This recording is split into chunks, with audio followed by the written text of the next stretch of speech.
recording. That way I don't forget to do that as well. So since we're here, right? The gang's all here, as many as it's going to be. Happy Thursday. In case you were out of things to do this weekend and it was making you sad, I went ahead and opened your formative assessment. You should be able to do that, I think. Yeah, I did that yesterday, pretty sure. Also, your next homework is in the hands of your teaching assistants, so they will be checking that, and then I hope to have that open by the end of the week, and you'll be able to do it probably by the end of today or Tuesday. The Zoomers say it was brutal. My kid gave up after 5 minutes of trick-or-treating. Yep. At some point, trudging through the snow for like little tiny Snickers bars is just not worth it, man. Just go to the store and buy them. My son actually got sort of hosed out of Halloween several times because of COVID. He was sick like a couple different years. He was sick last year too. And so we started just hiding candy around the house as like a scavenger hunt, and he loved it. Like, so there's an option if weather sucks this year. Just hide candy and money around your house and let your kids find it. It's fine. Good times. Plus, then you don't have to go anywhere. It's the lazy way to do Halloween. Much fun. But yes. So yes, formative assessment open, homework forthcoming. Yeah, I think that's all the announcements I was thinking about. Am I forgetting anything? Yeah, cool.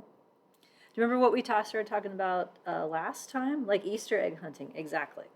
Yes, we do Easter egg hunting and scavenger hunts in our house too as well. That's a thing. Although not so much last year. Anywho, what are we talking about this week? We started a new unit. The title slides on here to jog your memories. Zoomers, you can type, you can talk. Roomers, I guess you can type, but I'm not going to see it. So, yeah, unless you put it in this chat. What are we talking about right now?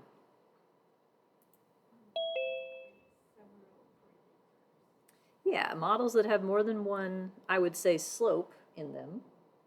At this point, whether it's more than one predictor is somewhat of a semantic distinction. Like in the example that we're working through, we have one variable that has 3 categories to it. Conceptually, to me, that's one idea, and it's one column in the data. However, when we put it in the model, we have to represent differences across groups with multiple slopes. So if I have 3 groups, how many slopes do I need? It's a finger question. I need 2, right? So I have, for instance, the low group versus the middle group, the low group versus the high group. What about middle versus high? Do I need a slope for that one too? Got 1 vote for no? Got some thinking faces?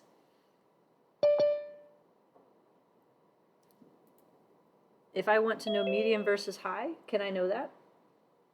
If I have a slope for low versus high and another one for low versus medium, it's in there.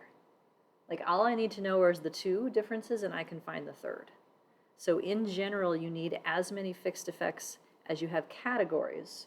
One of those is the intercept, and so then it's C minus 1 for the number of slopes that you would end up using in your model. How to put them in is a question that you get to answer for yourselves. So I'm going to show you 2 different kinds of coding for categorical predictors that I find most useful. There's many, many others out there as well. And if anyone asks, this is ANOVA. That's what other folks would call this type of model in which we are predicting a numeric, plausibly continuous outcome from 1 or more categorical predictors. In particular, because it's 1 column, people would call this a one-way ANOVA, regardless of how many groups there are. For models that combine 2 columns, so 2 different sets of groupings, then that would be a 2-way ANOVA, for instance. 3-way, 4-way, it goes up from there. So analysis of variance when you have categorical predictors of quantitative outcomes. That's what we're talking about so far, and the rest of this is yet to come.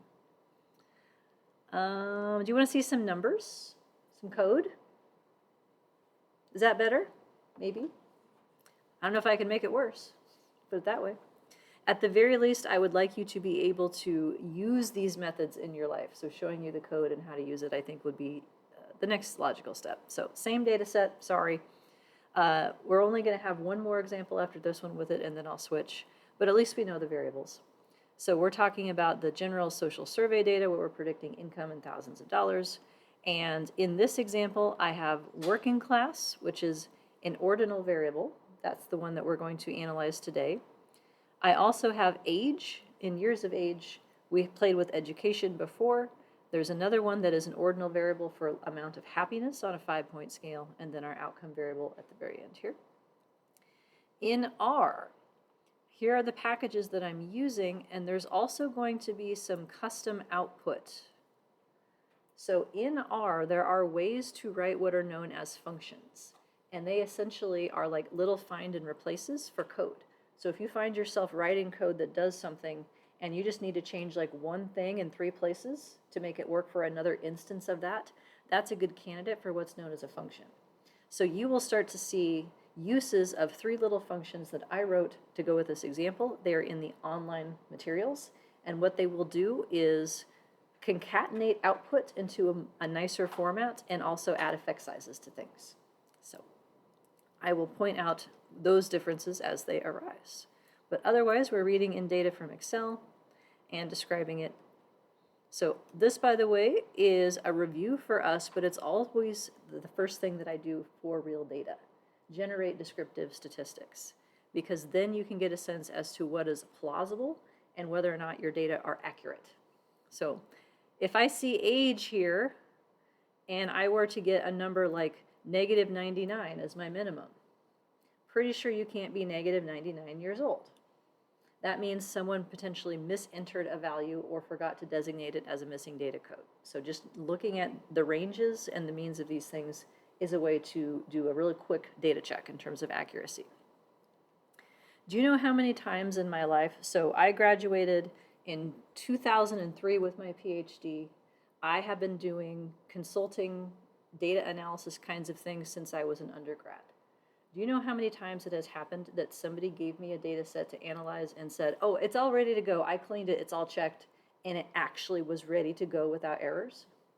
Do you know how many times that's happened? Any guesses? 0. I'm still waiting for it. Always. So do not believe. Do not believe. Trust but verify is my recommendation. Whenever you're dealing with someone else's data that you personally did not verify or work on, always check the ranges of these things. Particularly longitudinal data, because if you're entering dates, there's more potential for things to go awry there. So you can end up with children that have been in intervention for 3 years instead of 3 days, that kind of thing. But that is not the case in this example, fortunately. So in terms of describing categorical variables, rather than getting means and standard deviations, frequencies and percentages are more useful. So this is the variable that we started looking at here. The low group has most of the people, the medium group has a bunch more, and the high group has relatively few.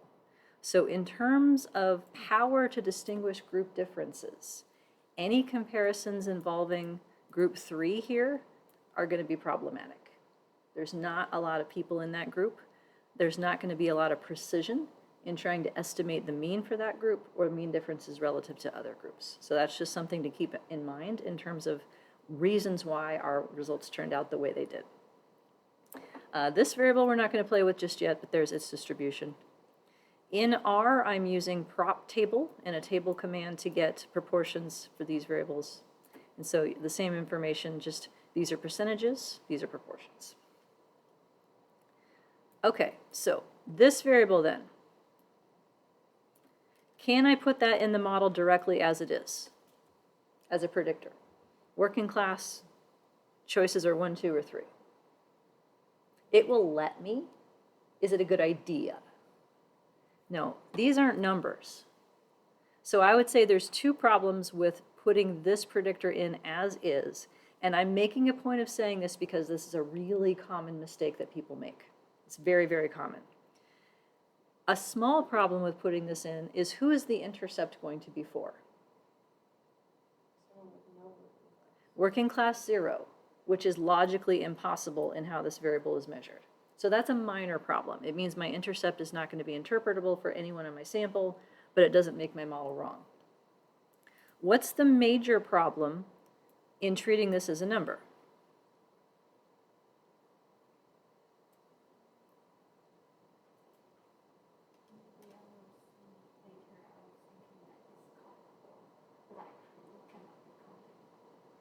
Well, I can put this variable in and it will return a slope for it. Yeah, the program will be more than happy to do what I tell it to. The question is, why is that wrong?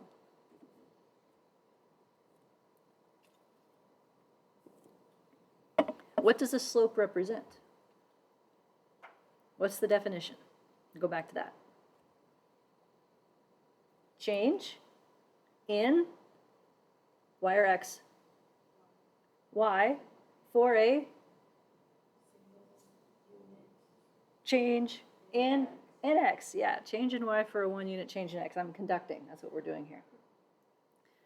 Okay, so I can put a slope through this variable. That means a 1 unit change in x is a transition from 1 to 2 or a transition from 2 to 3. A linear slope assumes those would be the exact same number. So the difference between low and medium would be equal to the difference between medium and high. That's what a linear model would assume. And that makes even less sense if this were a nominal variable. Like if this were, what's your favorite color? Blue, red, or purple? You can't put a line through that. Is the difference between red and blue the same as the difference between blue and purple? It doesn't make any sense. So these are numbers and how they are entered into the software, but they are actually categories. These are labels. So we need to build variables that can be treated as numbers with which to separate these categories. So I'll show you how to do that in both packages at once. I've got Stata code on the top and R code on the bottom. And over here on the right is what the code is accomplishing. So gen in Stata stands for generate. That's how you make a brand new variable. I am making two new variables, LVM and LVU. So these letters, by the way, are my letters, low versus medium and low versus upper, because that's what these variables are going to indicate in the analysis. You can name them however you want, but I would encourage you to get a system and use it consistently for your own sanity. So the analogous code in Stata and R is right here. Those both create brand new columns and initialize them to blanks. They're numeric, so it's not actually like spaces or anything, but just missing. Okay, with me so far? All right, then Stata folks, read this backwards. If working class is 1, then replace the missing data with zeros and do it for both of these variables.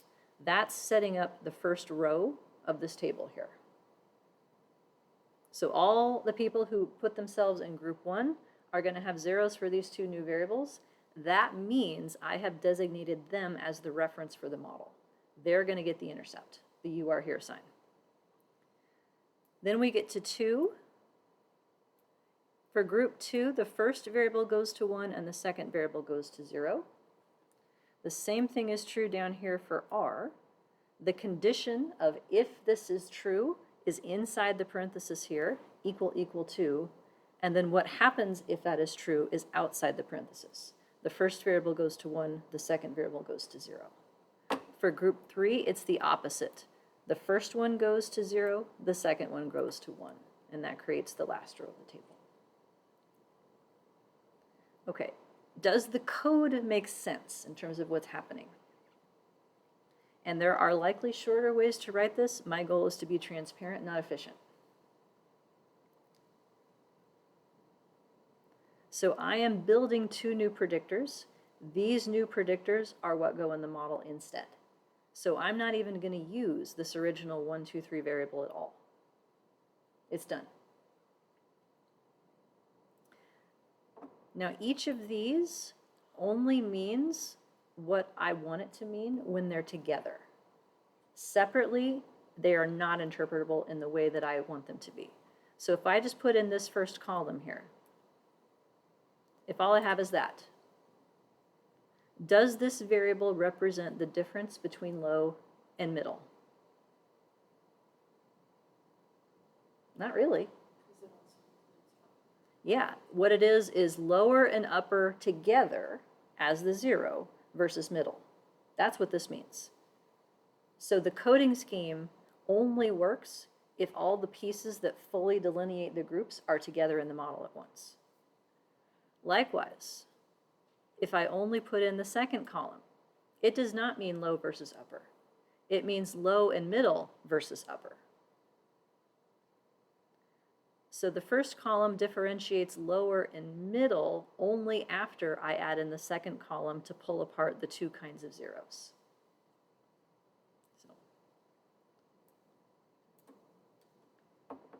So the model would look like this.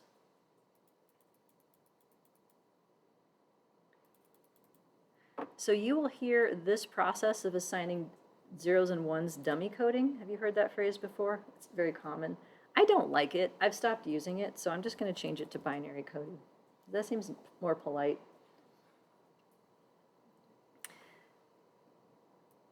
All right. How many fixed effects are in this model? 3. How many red things? How many betas? Yeah, so the model is going to return an estimate for beta 0, beta 1, and beta 2. How many slopes are in my model? 2. Beta 0 is an intercept. So there's an implicit 1 here that it's multiplying because beta 0 applies to everybody's score. Given the coding scheme, beta 1 is going to tell me how the middle group differs from lower. And I have to say it that way because the slope always says what happens to the 1 group. Beta 2 is going to tell me about upper versus lower. So I have, let's see, yep, I have the output in both packages. So I'll try to do the pieces one by one. So regress, income, and then C dot here. In Stata, it sometimes guesses as to whether your variables should be considered numeric or categorical. And I don't want it to do that. So if you put C dot in front of it, I believe that stands for treated as continuous, then it's being used as the numeric variable and it's not doing any additional recoding. When it's designated as categorical, that's I dot and it does extra stuff behind the scenes that we're not ready for yet. So I have 2 new predictors for my grouping variable and I'm asking for confidence intervals here. The corresponding R code would have my 1 for the fixed intercept plus the 2 new predictors inside the formula argument here. What would happen if I typed it like that instead in either package? It'll yell at you. So, case sensitive, folks. So if you're going to be very particular like I am with the title case, you got to do it consistently. Otherwise, just make everything lowercase. Everyone's Stata code that I see online is consistently all lowercase, just to make it easier on yourself. But R is the same. So now we can look at the table I told you to skip over. Here's the Stata version first. The R version is down here. They look quite similar.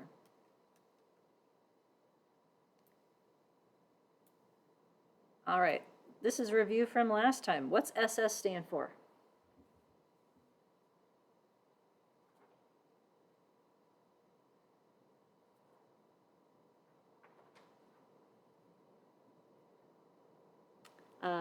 First S, the second letter is U.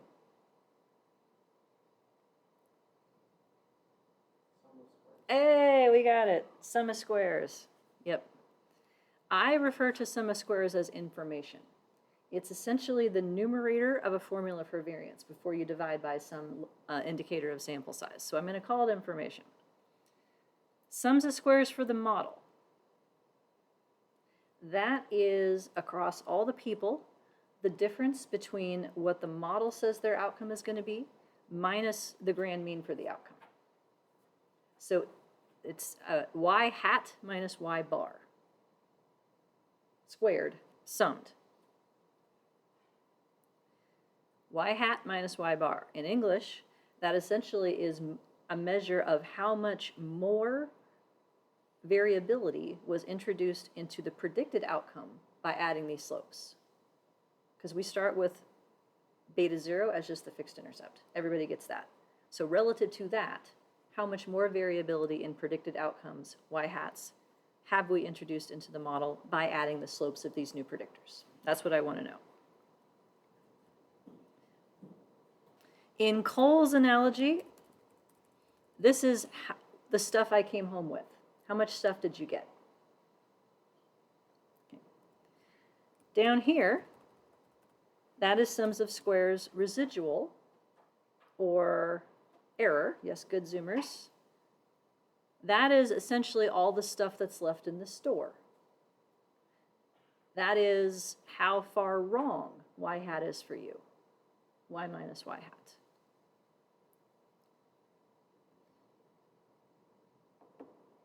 These two numbers will sum back together for this total here.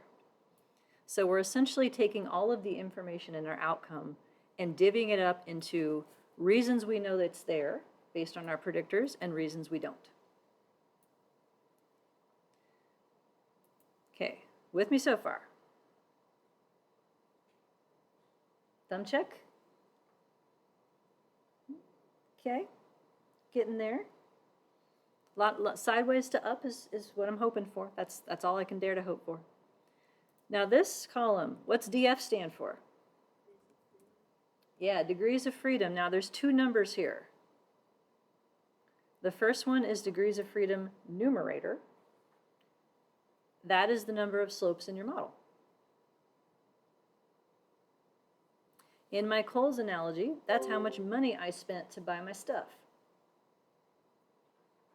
Stuff divided by how much money I spent gives me a measure of essentially per item. Did I get a good deal? Degrees of freedom here, that's denominator degrees of freedom. That is n minus k, sample size minus the number of fixed effects in the model. So we have 734 people. We just said we have 3 fixed effects, our 3 betas. That's why we have 731 here. And that means I could add 731 more slopes to my model to capture all of this remaining information. This number right here that is bolded, that's your residual variance. That is the variance of the ease across people in this model. This number down here for total, that's your original variance. So you don't actually need to estimate an empty model to get that. It shows up in the output.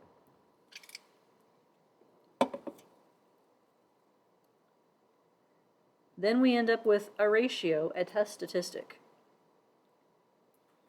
Information captured per point spent divided by information left divided by number of slopes left.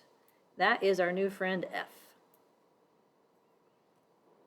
So in your next homework, I will ask for a test statistic for the model. That's F. F is a multivariate measure of multiple slopes at once. That's what the distribution is used for, I should say. Note inside here, it's providing the degrees of freedom that are in the table. So this is redundant, but this is how people report it. So 42, that's essentially a ratio of how much information was captured per slope relative to what we would expect by chance if we put in a garbage predictor that had no relationship. So yes, we did good. Neutral would be 1. Next one, prob greater than F. That's a p-value. It's 0 to 4 decimal places. So what is the probability that we would have slopes this strong or stronger if in the population they were secretly 0? Very, very tiny probability. 0 to 4 decimal places. Next one down is effect size, R square. 0.10 is the proportion reduction in the original variance. So we started at 190, we're down to 171. That is a reduction of 10.34% right here. Started here, left here. So these are amounts of variance. This is proportion reduction in that variance. Here is the sample size adjusted version of that in case you care. And this is the square root of my residual variance. So root MSE is like the E on average, like the average deviation from predicted. And this is the format that these tests will be recorded with and that you will practice filling in your next homework. So your numbers that you find will be populated in these sentences, and you'll have a drop-down menu as to what goes there, and what goes there. Like, what numbers are these? That's the goal. Okay. Stata folks, any questions thus far? Okay. R folks, then. Default R output with respect to sums of squares in F is this little thing right here from LM. Yeah, I'll zoom it in. This. It tells you the residual standard deviation, the denominator degrees of freedom, the R square, and the F stat. It doesn't tell you residual variance. It doesn't tell you anything about sums of squares. So I found a function that someone else wrote called supernova. It's a cool name. That's the thing in R, you can name it whatever you want. My husband wrote functions that are called R-squaredinator.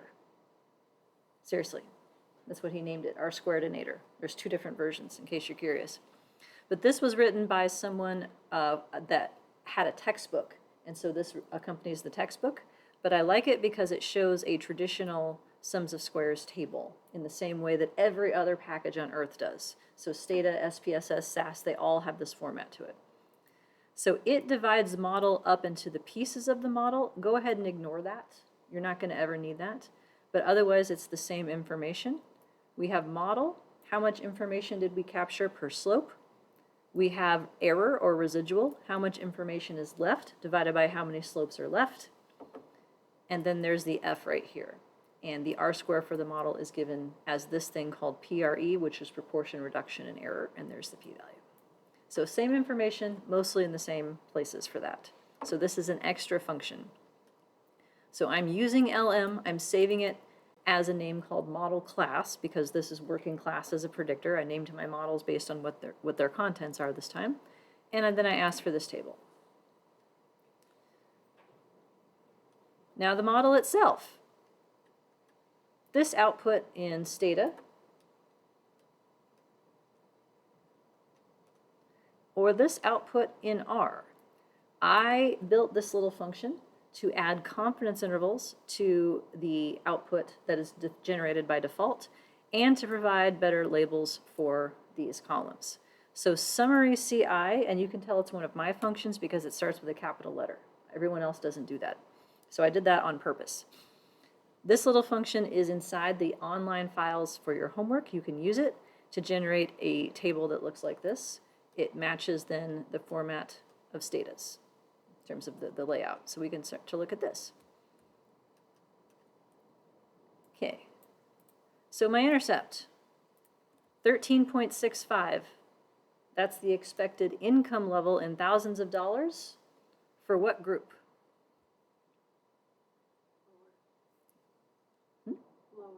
The lower group. That is correct. Here's the equation, by the way. How do I know it has to be for the lower group? It's the beta 0, it's the intercept that you assign 0 to the lower group. Yeah, that's the point at which these terms would drop out because they're multiplying 0 values for their predictors, and all that would be left to generate a predicted outcome variable is beta 0. So it is for the low group because we set the low group to 0 in these new variables. That's a choice we made.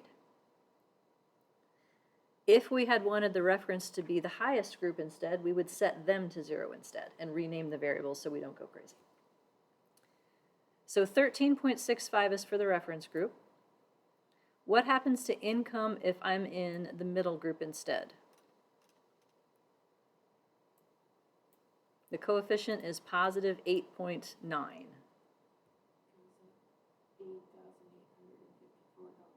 Yeah, if I'm in the middle group, income goes up because it's a positive number by $8,850 some. So people who report themselves as middle class make more money than people who report themselves as lower class. Kind of a duh, but I needed something that would work for an example, and real data doesn't always have a story to it. Let's talk about the next one, low versus upper. If I'm in the upper group, guess what happens? Yeah, increases by 10 or almost 11 in that case. So relative to the low group, the upper group has higher income that's predicted by the model. Let's go through the next columns. What's this column? Standard error. So this is the standard error for the fixed intercept. That gives me the expected imprecision, essentially, of the predicted value for this group. This is a standard error of a slope, and so is this. So this is how far off the sample slope is on average from the population slope. So this one's only off by 1 on average, which means if I take 8.8, divide it by 1 and some change, I get my test statistic of 8. Where does significance usually start on T-land, in T-land? Where are the boundaries at? 2-ish. So I'm at 8-ish, 9-ish.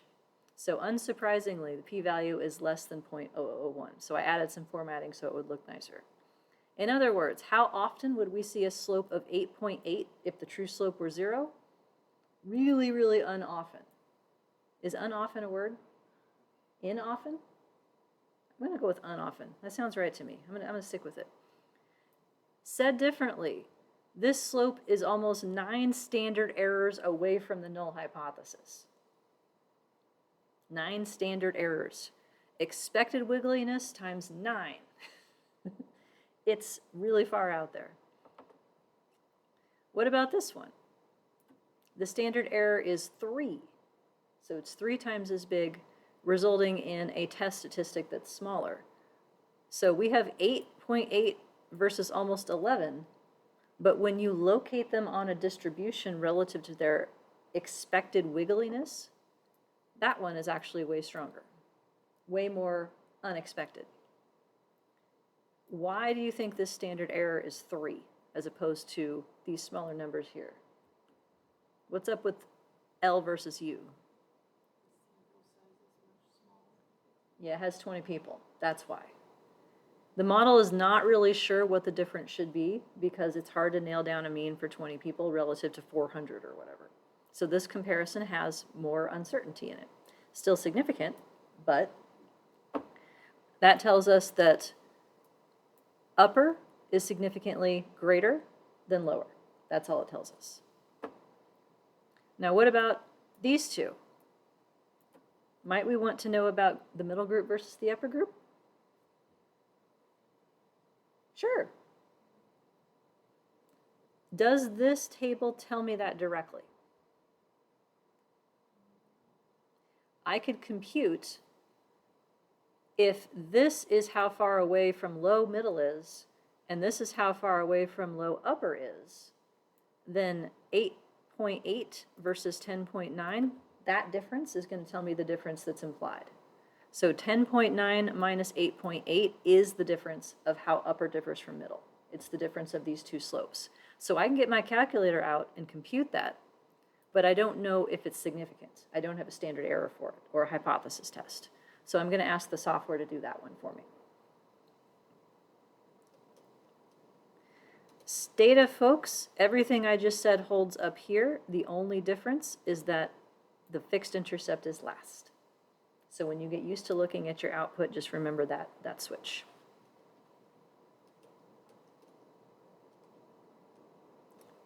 All right, how are we doing, folks?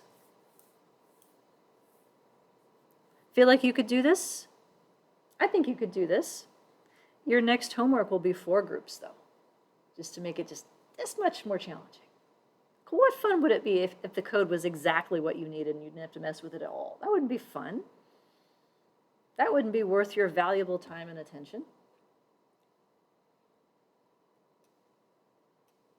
Did I hear folks talking on when I walked in about how grad school is hard, or PhDs are supposed to be hard? Did I hear that conversation? Maybe it was out there. I heard that or a few minutes ago. Yeah, it is supposed to be hard. Because if this were stuff that you could teach yourself on the internet with Google University in 10 minutes, this would be a waste of your time and money. So just remember that. Like, if it feels hard, good. It should be. That means you're doing it right. The good news is that learning curves eventually what's the word I want? Abate. They slow down. It's a lot hard at first, but it stops being hard. The more you know. You just got to get higher up. So I wanted to show you algorithmically how this stuff works in case that is helpful. This is our model. Y hat is what the model says these outcomes should be. Given the only variable in here is that 3-category class, there's only 3 possible Y hats out of this model. For the lower group, if I fill in the values, and so note I have the 1 here as sort of an implicit multiplier. If I fill in the zeros, the first group is just given by beta 0. If I fill in an intercept in the first slope for the 1, the linear combination for how the middle group gets its mean is this one, and then the same thing happens if I fill it in for the last one. That means if the model tells us how I get each of these means, it tells me how they differ. So the first 2 are given directly by the model, low versus each other group. That will always be the case under this coding scheme. And the model implied one is something you're going to have to ask for. So beta 2 minus beta 1, 10.9 minus 8.8. That one we don't have a test for yet, but we're about to get it. We also don't have effect sizes yet. So these are groups, which means a useful effect size would be something like Cohen's d for a standardized group mean difference. The way that I'm going to show you to compute this is this right here. 2t, that's the t-test statistic in your output, divided by the square root of denominator degrees of freedom, which is up here either there in R or there or in Stata there.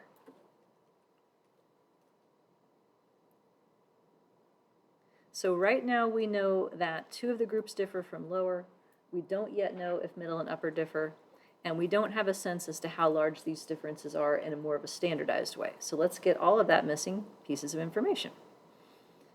There's also effect size in a correlation metric that you can compute from the same information, and I have that here for reference as well, although it's less useful for this type of model. Okay. Here is how you make your stats package do math for you. No calculators needed. Every package on Earth, SPSS, SAS, Stata, R, M+, every package has ways to do this. You just have to look for it. And this is something that honestly, I didn't learn how to do this until I was on the tenure track. Way too late.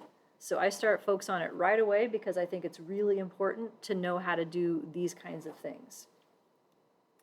So this is Stata code first.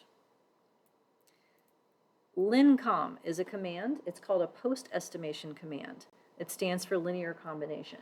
This allows you to take your fixed effects and do math on them to create predicted outcomes or model implied differences. So this is one way to get a predicted outcome. I'm writing out the formula right here, essentially. That's what's happening. So when I type underscore const, I'm referring to what the fixed intercept is going to be in the model. So that word refers to this 13. Likewise, c.lvm for the predictor refers to this 8.8 slope. It refers to what the slope is going to be. And this one is the same way. So I did that for all 3 so that I can get predicted outcomes for all 3 groups. The first one was the one that I didn't need to write this. It's just for pedagogy. The other 2 are linear combinations of the intercept plus one of the slopes. And then in this output, I will get not only the point estimate, I will get a standard error, a t-value, a p-value, and a confidence interval as well. All that stuff.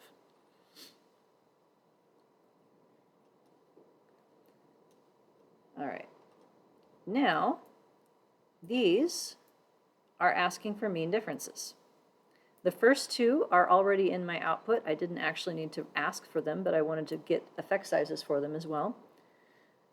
So I'm asking for 1 of the beta 1 slope and 0 of the beta 2s. Here I'm asking for 0 of the beta 1 slopes and 1 of the beta 2s. And here, this looks kind of weird, but it's necessary. I'm asking for -1 of beta 1 and 1 of beta 2. That is this. The difference between the non-reference groups. One slope minus the other to get the difference between the two. Beta 2 minus beta 1 gives me the discrepancy between upper and middle.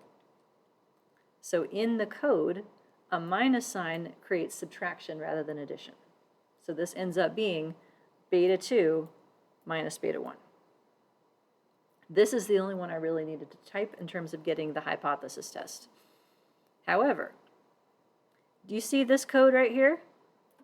You can steal it and use it directly. You don't have to change anything. What's happening is whenever you run a command in Stata, it holds the results of that command in memory, and then you can ask it to do things with it. You just have to know how to access Stata's memories. You have to be like a hypnotherapist. Try to get it out of it. The good news is that Stata documentation actually tells you what this stuff is called if you know where to look for it. So in these lincom statements, the t value that results is not actually stored, so I had to build it. So this interior refers to, for the term that I just asked it to make, so the results of this little analysis here, I'm saying take 2 times the estimate divided by the standard error, 2 times t. Divide by the square root of the degrees of freedom that were saved as part of this. So these values are whatever the analysis just resulted in. You don't have to change anything. And these are the names that Stata assigned, like in terms of where it's storing these things, so it will go and look for it as the last thing. The only catch is that you have to run them in order. So if you run this, and then you skip these things, and you run this, and you want these for the first one, it's going to overwrite it. So it's only immediate memory. So these little things you can steal and copy to compute Cohen's D's and partial R's. I'll show you the results down here, concatenated in just a second. All right, R folks, you get to have more fun with this. Remember, if it were easy, you shouldn't be here. Just remember that. Okay. We saw these briefly once. Do we remember what they are, or should I re-go over it? Re-go over, present it as if I never said it before. That's what re-go over means. Review is review. Re-go over means like amnesia, nothing. Okay, got it. All right. How many fixed effects are in my model again? 3. How many numbers are in these little parentheses? 3, not a coincidence. Okay? What they are multipliers. So for instance, a 1 goes here in Stata. I need 1 intercept to build my predicted mean. I don't need anything for the slopes because it's for the 0 group. I need 1 intercept, that's first. I don't need anything for the slopes because that's my 0 group. So think of it as like you're going to a drive-through. It's like, welcome to Taco Bell, can I take your order? It's like, I would like 1 burrito supreme. Would you like to try our new Baja Blast Mountain Dew? No, thank you. Would you like to supersize that into a Baja Blast Super Burrito Supreme? No, thank you. Okay, please drive through. So you have to go down the list, like yes or no. Do I want this? Do I want this? Do I want this? And these numbers then multiply the result that you just found. So this is 13 whatever, period. This one is going to be the 13 plus the 8. This is the 13 plus the 10. So to get this correct, you just have to know the order as it shows up in your output. And then it just goes that way. Now, where you're going to get error messages is if you were to add something, like you create a fourth fixed effect, and then you try to give it only 3 numbers. It will yell at you. It needs all 4. So a 0 means leave it out, don't use it. Positive numbers are going to create things that are added together. So this intercept times 1 plus this slope times 1, or this intercept plus this slope. Down here, can you guess what it's doing with the negative numbers? Subtraction. Yes. So this is beta 2 minus beta 1. That's what's happening. And that is necessary to get the middle versus upper difference. So note, this is me being nice to you guys, okay? These are my labels that I wrote so that you could see exactly what the code is doing. That means that if you steal this for your homework, which is what you should do, you steal it and then you change it. If you don't change the words, you're going to go insane. Because when you look back at the output, it's going to make 0 sense. So just do future you a solid and change the comments and the labels and all the things to match it. That way future you comes back to this and is like, what? This isn't even the right variable. What? So these labels can be as descriptive as you want, but they show up on your output. And by the way, this R-bind thing is just making it so that all of them show up in one table instead of like separate lines, and it's annoying. Now, in terms of redundancy, I have noted in comments here that 3 of these things are already in the model. That means I didn't have to type this. They're already there. And you can tell that more generally if you look inside a function and there's only a 1 in one spot. That's not a linear combination. That's just a result. You already have it. However, for my own future self, I usually do write out the ones that I already have so that all the output is in one organized spot. Because otherwise what ends up happening is you're like, I need this number from this table, scroll, scroll, scroll, scroll. I need this number from this table, scroll, scroll, scroll, scroll. And it becomes kind of unwieldy. So I do write these things out.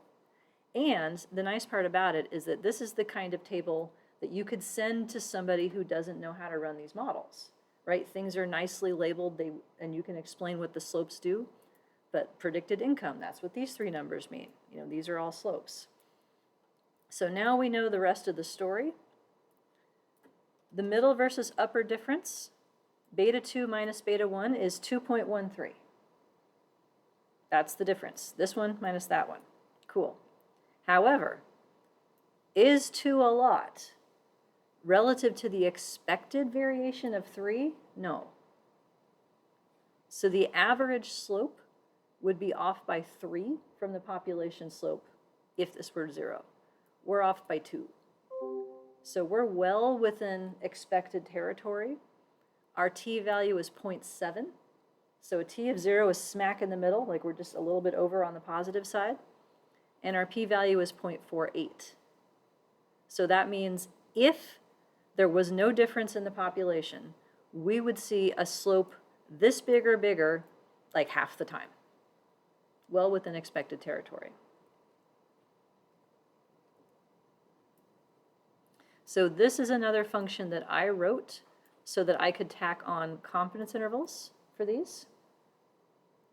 I also wrote out down here where these numbers came from in terms of what the linear combinations are doing. Last but not least, effect sizes. Question? Yeah, please. So you can also tell from the confidence interval that it's not significant because it includes 0. Yep. So this interval in particular right here overlaps 0. So in like a results summary of this, you would say that there is not a significant difference between the impact of middle and upper. Yeah, what I would say is that upper has a non-significantly higher predicted income than middle. Yep. Yeah, I mean, the way that we're getting the numbers is the difference of 2 slopes, but your reader won't follow that. Yeah. So it's like, we got to break it down into what do the slopes mean? They're group mean differences. And so the difference of the slopes is just this difference. And so I just say it that way directly. And so, by the way, in your homework, I have a note about this. All my questions are worded this way. Like, what is the difference of this versus this? Whichever is listed first in the question gets the -1 in your code. This one. So if you're finding a model implied difference, the way that I've worded it is the first group versus the second. The first group would get the -1. Can you guess what would happen if you did this instead? It'd be backwards. Yep. So it's not wrong, but the homework system will say it's wrong because it's looking for one number. But in terms of how big the difference is, it's the same amount, just backwards. So you may frustrate yourself if you don't realize that these are not interchangeable. I'm just trying to warn y'all. These p-values for my predicted income levels are all wildly significant. Am I excited about that? Do I ever talk about that in my results section? I don't think so. Why not? I heard somebody. Just because there's like no difference, so since they're all like significant, there's like kind of like no comparison. I would say the comparison doesn't make any sense. And so in that sense, there is no comparison. I would agree with that. Because what these p-values are referring to is that these means are very unlikely if the true means were 0. Like, okay, and I would hope that income is not 0, like we're going to suppose that. So only in situations where like that would be an interesting question would you report that. So I can think of an example. Let's say that you have some kind of attitude scale where it's like -10 to 10, where you hate it or you love it and 0 is neutral. Like you might want to report a group is significantly higher than neutral on your attitude scale for their mean. Like that might be a thing that has meaning, but rarely would that be the case. So in terms of like what I would interpret, I would provide these means and their standard errors, probably in a picture of some kind, but then I would interpret the direction and p-values of the slopes that differentiate them. So we know that 2 of the 3 slopes are significant. Do we know if this variable significantly predicts this outcome at all? Because I've got 2 out of 3. So how do I reconcile that?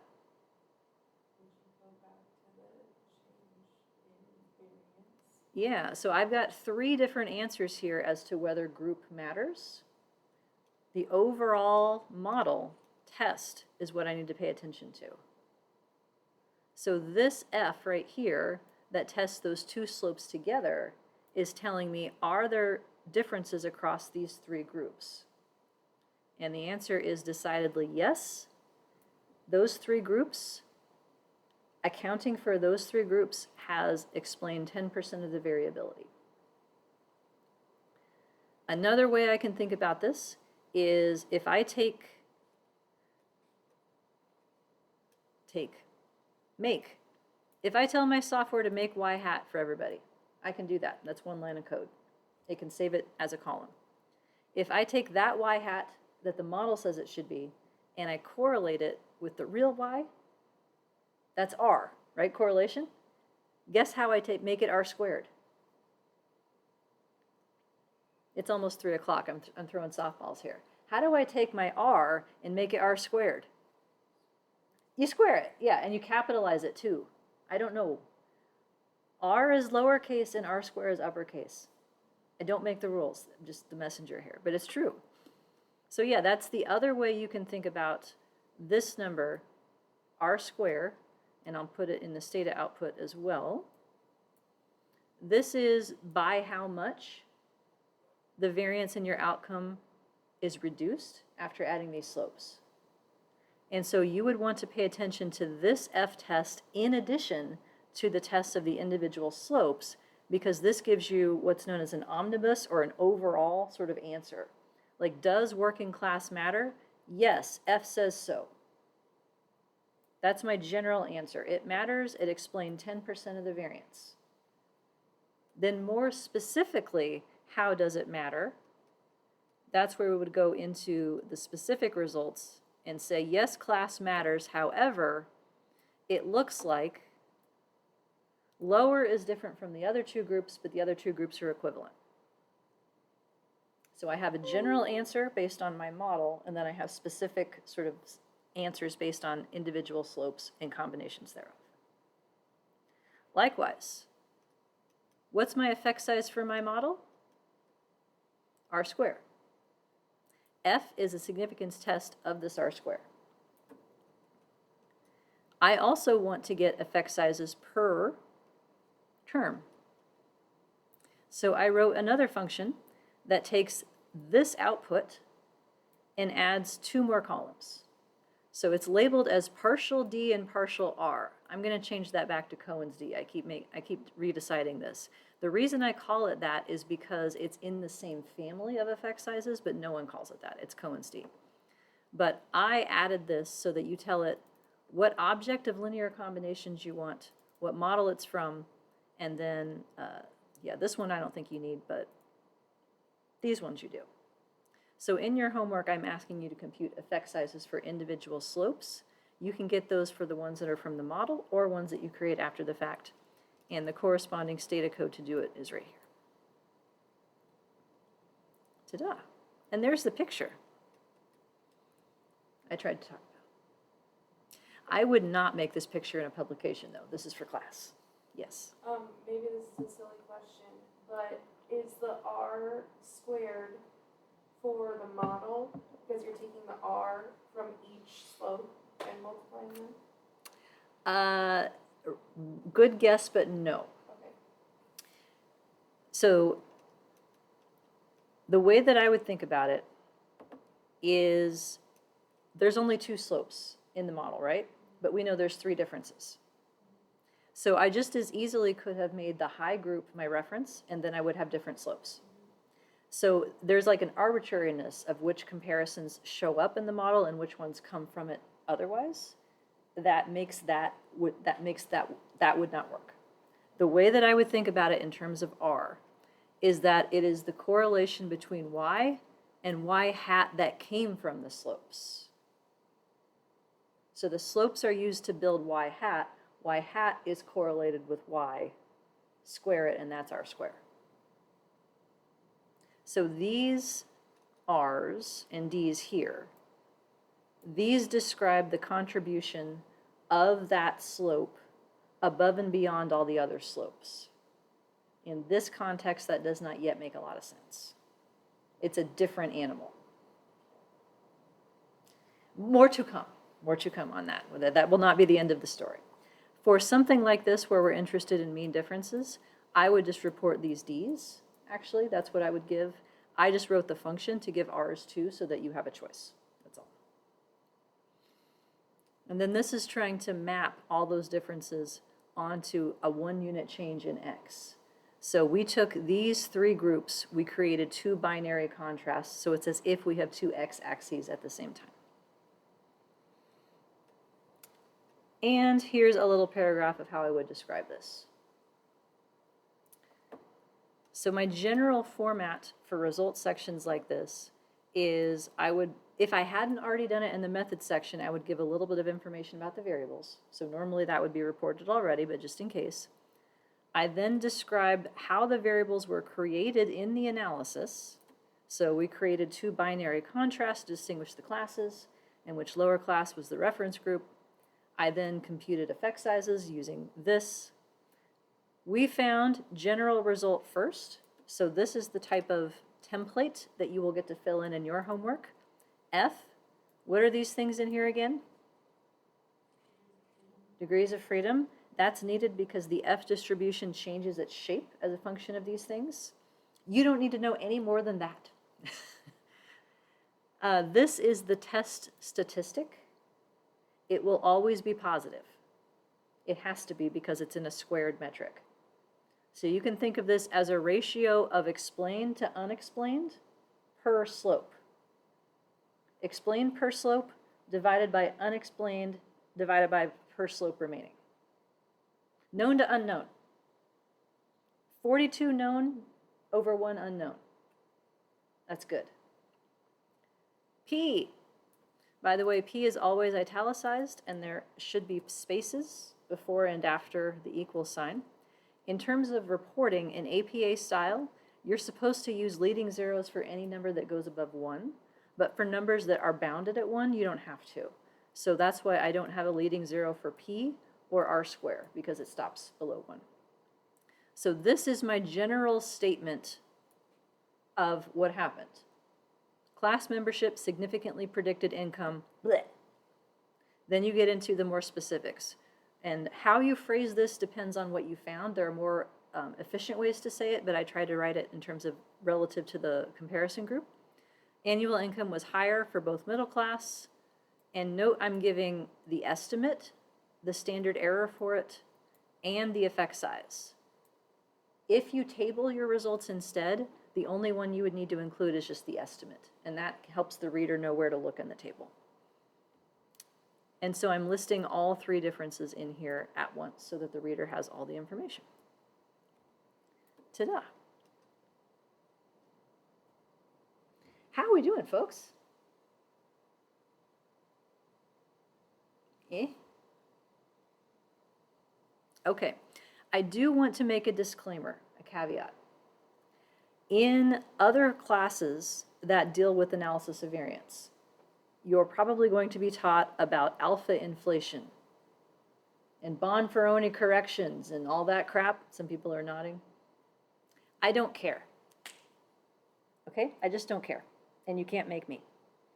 So it's fine if you care and you want to worry about that stuff, but I'll tell you why I don't care. Traditional dogma in correcting for alpha inflation, as it is known, doing too many tests, is you would say, oh, well, this is a grouping variable. And because they're all part of like one thing, you have to correct and not use 0.05 each time. Well, we've established that these 2 slopes are relative to the low group because we set it up that way. So why should I have to check my 3rd slope that's not in here for alpha inflation if I don't have to do it for these 2? Because which ones show up is an arbitrary choice of your coding scheme. In other contexts of regression models like these, general linear models broadly construed, you wouldn't worry about alpha inflation if you had like 20 predictors in here. But if you had a 20 group variable, then you would. So to me, it seems arbitrary. It's also only in this one very limited context that people tend to worry about this, and it doesn't generalize to more complex models. So I'm not going to deal with it. If you're worried about too many comparisons, pick a lower alpha. That's what I would say. Just make it harder to say that it's significant. Be more conservative. If you want to use the other options that are built into software, for instance, I don't think it's in here. Yeah, inside the formulas, the functions that I wrote for these things, there's an option that I shut off to do alpha correction. So you can turn that back on inside the function and use it however you'd like. So that's just my brief start here. Okay. I think, oh, I know, we need to do one more thing with that. Questions or comments on any of that? What questions do you have? I keep saying it the wrong way. What questions or comments do you have? Any? No. Okay. Now, what if I were using these data to do a pilot study? And I want to figure out how many people I need in my real study. That's a very common thing to do. Well, the answer is to find what? So the term I'm thinking about is power. Do you remember this vocabulary word? Statistical power is what it's called for sure. Several questions about this on your formative assessment, so we can review that. Power is the probability of finding an effect that is actually there. That's what power means. So based on the effect sizes obtained from this analysis, we can try to anticipate how many people we would have needed for decent power. But the question is power for what? For instance, if I wanted to anticipate statistical power for this slope, here's the information that I would need. Estimate divided by standard error gives me my t. The formula for d uses t right here and divides by the square root of denominator degrees of freedom. D is 0.65. So that means, based on the power tables, I would need at least 45 people per group to have a 80% chance of detecting an effect size this big in standard mean differences. Do you remember where this came from? I should have had that open. Cohen.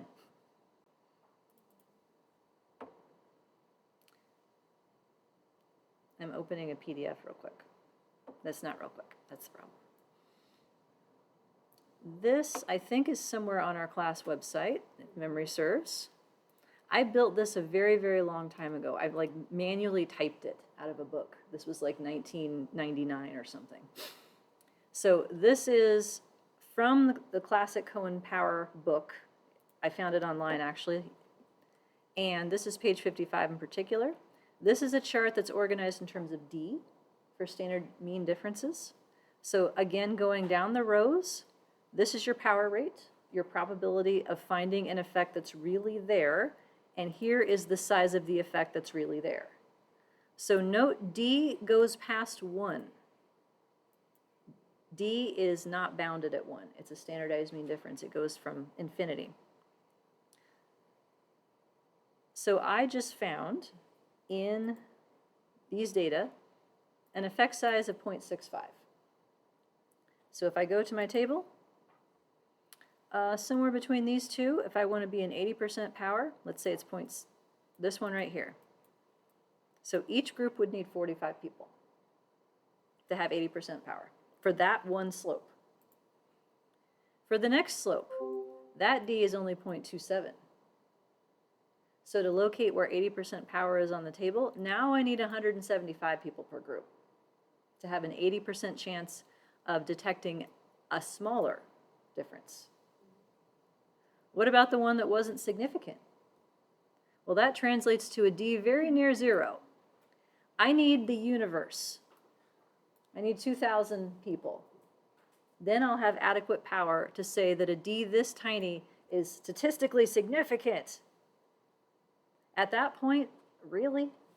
Like you're going to make a big deal out of a D of 0.05? I don't think you are. And then last but not least, what if I want to test for just the model, the R-square? There's a fourth one. Well, I have my R-square. It was 0.103. I can convert that into a correlation by taking the square root. 0.3, that means to power the model, I need at least 85 people in my entire sample. So when you're thinking about power, your first question has to be power for what? I have 4 wildly different answers as to how many people I need based on what I'm powering. That is reality. The more complex your model gets, the harder this is to anticipate. It can be basically creative writing at some point. Yeah, that's how I view it. All right, yes, so effect sizes we had talked about. I think we hit everything. Cool. Hey, we're through models 1 and 2 on your next homework already. Woohoo! It's not available yet, so you are going to have to do other work instead. I'll let you know when you can procrastinate on your writing with another homework. I'm here to help. All right, have we had enough for the week? We've had enough for the week. All right, then you have a formative assessment to work on. We will have class next week, and I hope everybody has excellent weekends. Let us know if we can help you with anything, okay? Okay, thanks for being here, folks. Bye for now.